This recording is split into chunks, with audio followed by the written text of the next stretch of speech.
Hey guys, welcome back to my channel. আজকে নিয়ে এসেছি একটি ছোট্ট ভিডিও নিয়ে। তোমরা থাম্বনেল দেখে বুঝতেই পারছো যে আমি কি ভিডিও নিয়ে আজকে আলোচনা করব। তার আগে বলবো, এই শ্রাবণ মাস হচ্ছে বাবা ভোলেনাথের মাস এবং অত্যন্ত একটি শুভ মাস এই শ্রাবণ মাস।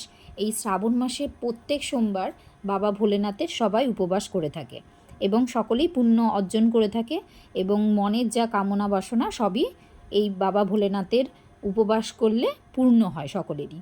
তবে শোনো, তবে যে ভুলগুলো করলে শ্রাবণ মাসে বাবা ভোলেনাথের মানে উপবাস করলেও পুণ্য অর্জন করা যায় না, সেই ভুলগুলো তোমাদের সঙ্গে আমি আলোচনা করব।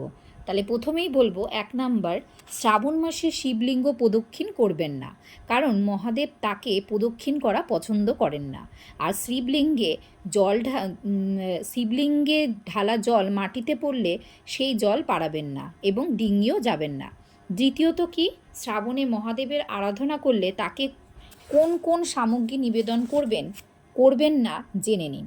শঙ্খ থেকে জল শিবলিঙ্গে ঢালবেন না, শিবলিঙ্গে ভুলেও তুলসী পাতা দেবেন না, এছাড়া শিবলিঙ্গে সিঁদুরের প্রলেপ দিতে নেই, বরং চন্দনের তিলক লাগাতে পারেন।